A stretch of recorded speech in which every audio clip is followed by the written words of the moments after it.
Welcome to Steaming in the Garden, Sunday the 4th of October 2020.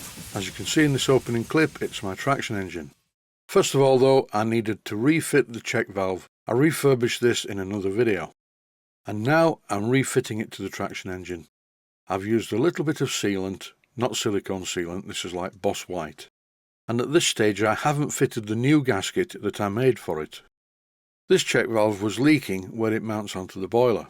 But the other one at the other side is fine, mainly because the other one receives hot water from the injector and this one receives cold water from the crankshaft driven pump.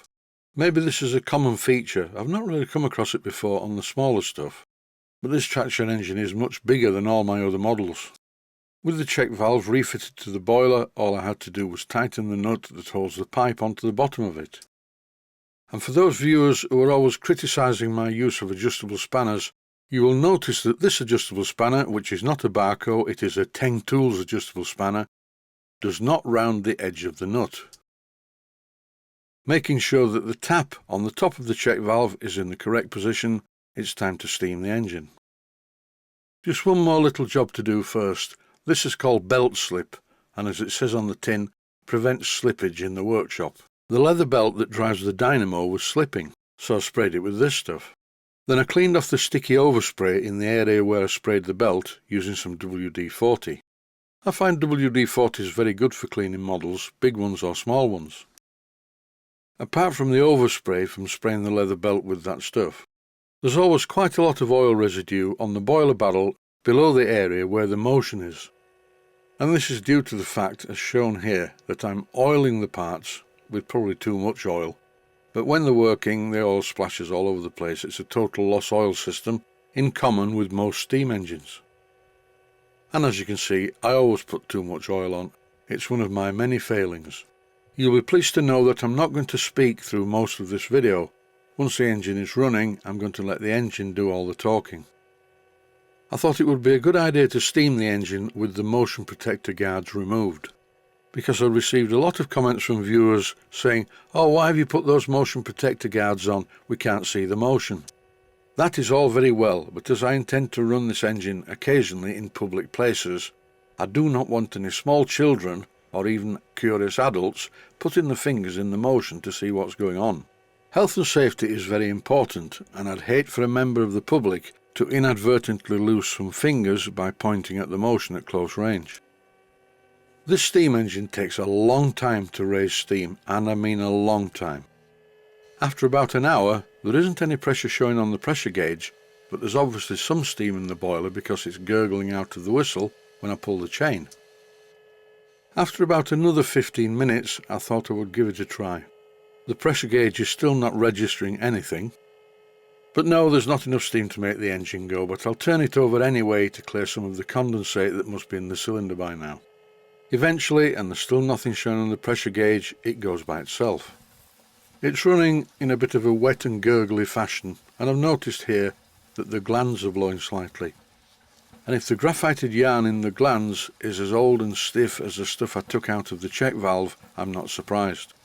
There aren't many more jobs to do on this traction engine, it seems to be running very well. I think I'm going to increase the oil flow from the lubricator very, very slightly.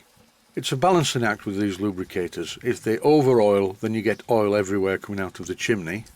Then the oil tank soon empties, and before you know it, you're not getting any oil to the cylinder at all. At the moment, the adjustment on this lubricator could be called frugal mode. It's oiling, okay, no problem at all. But during the course of this week, I will adjust the oil output slightly. And after I've done that, I will have to test it again. This clip shows me putting some coal into the firebox. I've been experimenting with coal. I'm using a mixture of coals to fire the engine. I would have thought that Welsh steam coal was the best to use, and indeed it is. It gives a very high heat output, and it's great for locomotives, but the blast on this traction engine is very soft, and the Welsh steam coal seems to like a lot of air through the fire. Ordinary house coal is horrible and smelly and doesn't really give enough heat. In the bunker is a mixture of Welsh steam coal, house coal and some anthracite that I bought. And that's why I'm using my hand to select the type of coal. While I'm doing this, I haven't touched the regulator. Have you noticed though that the engine's starting to speed up? and once all this coal that I put on the fire gets lit properly, I should see some steam pressure registering on the pressure gauge. This view is the view that I can see from where I'm sat behind the engine, and if you take a look at the pressure gauge, which is just in front of the reversing lever, you'll see that there's nothing really registering, but the engine's running okay. You may have noticed that I really do like this engine a lot. I also have a 1.5 inch scale version, which is much smaller. But I must admit, this one is more like the full size than the models are.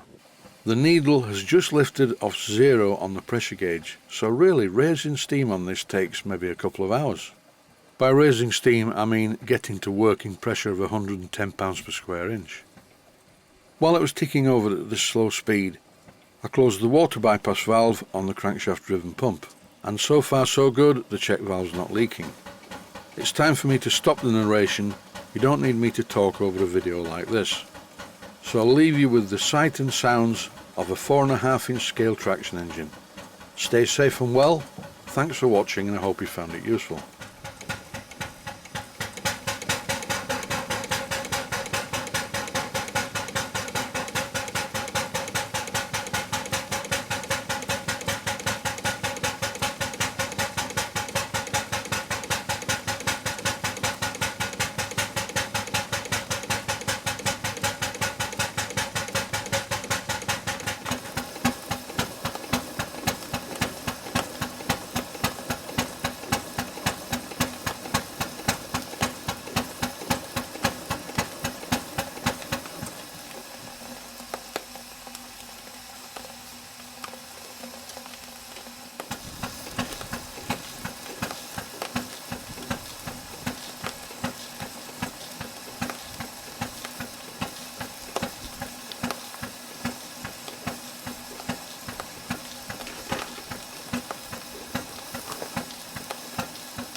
please take the time to visit my Mainsteam Models website. Click on the section of the website that says Video Playlists. And by doing that, you will find it very easy to find other videos that you may like to watch.